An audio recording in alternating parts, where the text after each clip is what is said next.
continuing off. Okay, so basically, there's just this joint account, and depending on whatever my parents say, which could be, I just remember that they have emails that I can send if you really need them. They were just really ridiculous situations, very simple things that my money could be gone for more than a month. Over $1,000, somewhere between $1,000 to $2,000. And I would have something between $20 and $40 to last me, however long it would end up being. My parents say that they put it all back into my account. What ended up really happening was some would come in for a short bit of time and then some later, and I to some degree question a lot, and figures could be gone through, but I really felt like it didn't ever fully get back into my account. I ended up counting in oh, well, my textbooks cost this much, and I had that visit to the emergency room, and that cost a lot of money. So I said, if those all count on me, which I'm trying to get independent status, which at the time I was also doing the same, you could say, okay, these numbers equal out. The last time my parents hit me was freshman year during winter break. And then my sibling, which, I guess, no, because you're an adult at that point. They slapped me across the face that time, so I was going to say, I guess that's technically legal, but as an adult, it's not. And it's just, I don't know. People can argue, but I don't feel it's right.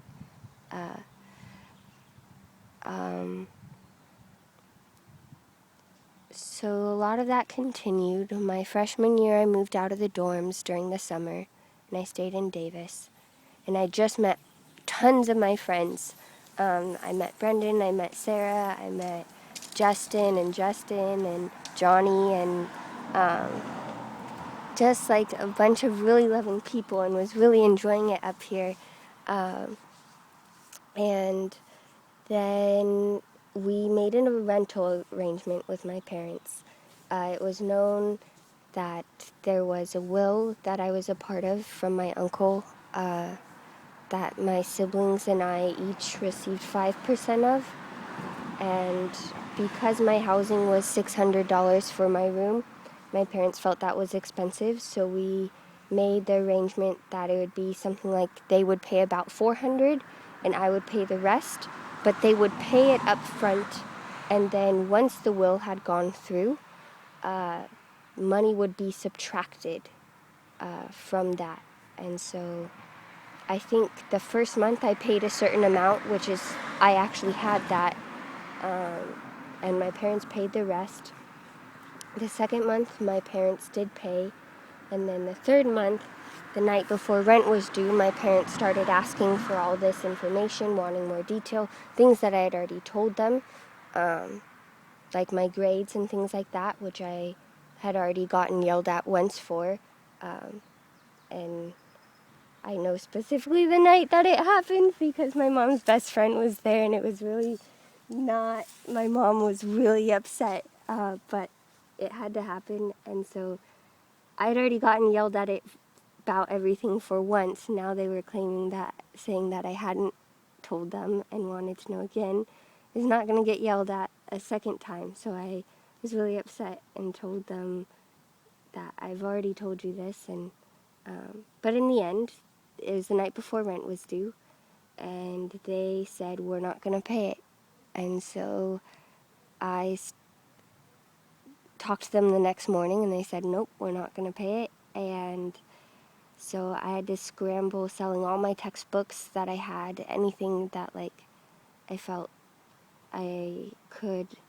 I returned textbooks and sold other books, and I was still short, and it came down to, in the end, my friend Brendan sold some of their textbooks to make rent. This is a lot of info. No need to know all this. Okay, but continuing on, so all of this happened. I passed my classes for the summer. I got an A and an A minus, which, my parents were happy about. But after classes ended, Brendan, Sarah, and I felt, maybe going back down and talking to my parents one more time in person, just to sort out the relationship, see if anything changes, talk about school next year. I should go down. So I did. I hopped on an Amtrak and called my parents and told them I was on my way. Brendan and Sarah were incredibly nice. Not only paid for my ticket down there, but then Sarah gave me about $75 and said, hold on to this. Don't buy your ticket now. Keep this so that if you ever need to leave and get out, you can. And so the plan was that I would leave Saturday and come back Thursday. When I got down there, my parents said, okay, we scheduled a doctor's appointment for Friday. It was either doctor's or orthodontist. I went to both. You're not leaving before then. They said, okay, well, that's understandable. I'll leave over the weekend. So I went to the appointment, and then it was like, no, you're not going to leave this weekend, or we may not pay for college. And so I stayed over the weekend. And then at some point, they said, no, we don't know if you're ever going to go back. And I said, I am going back. You cannot keep me here. I'm legally paying. I'm an adult, and I'm paying my own rent. I live there. That is where I live. I do not live here. You cannot keep me here. At which point, Wednesday night, I think it was, I did leave.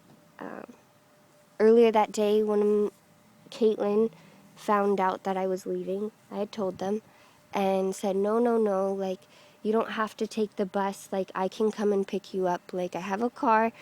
I'll come and pick you up at this time.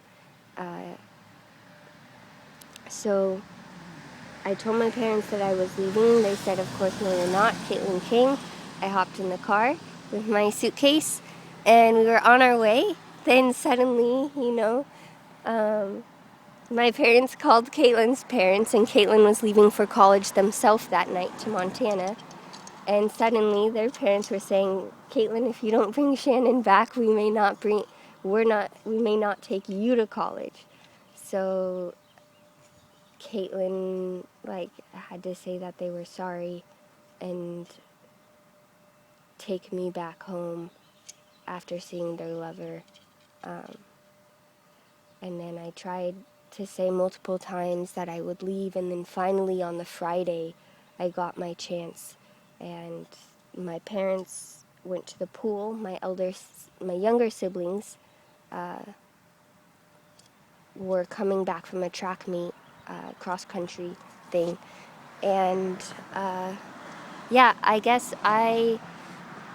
they all left. I had to go find something of Caitlin's to put in the mail. I think maybe that had happened earlier. But I had to quickly take Rascal, their dog, around the block since, their whole family was in Montana taking Caitlin to college. And so I had brought my little scooter, so we went as fast as we could. And then I scooted down back and grabbed my suitcase from my house, my parents' house, and hopped on the bus, and I left. And I got a whole bunch of calls that night, and I didn't answer any until I had made it back to Davis for quite some time. And I left a note saying my parents could call and talk to me anytime, and that they could support me or not, and that I was fine answering questions. But when my parents did call again and I talked to them, they started saying, just basically saying that I was insane, and it was just something that ended up being the last time I talked to them.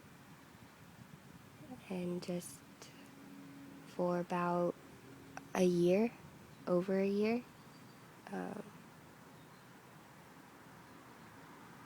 Yeah, and so I split, and I had a job as a resident advisor. I scrambled to get money to just start fall quarter. I did a deferred payment plan, and even though I wasn't considered financially independent, I had been approved for a joint loan with my parents for something like $25,000, which applying for financial independence status, I did not take. But I was approved for a small loan for myself of about $1,500, which was enough for it might have been a little bit more, I don't know, but it was enough to pay for my first installment and like a small portion of the next installment. And that got me in and allowed me to keep my job as an RA. So as an RA, I loved my community. I didn't have a working computer. The battery was broken and dead. I didn't even know for a while that was the issue. I was concerned that I was going to have to pay for a whole new computer. So I didn't have a computer. I didn't have many resources. I was dead broke and not getting paid. And it was just way too many hours for the amount that I was getting. And on top of my community that I loved, I also had the Mystic. And I got really sick for a while, and I guess I left.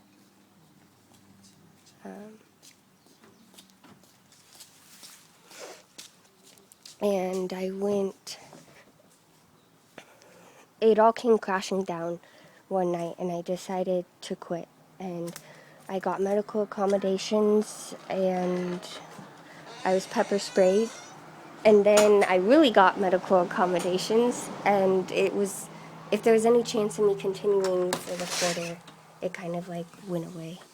That right there.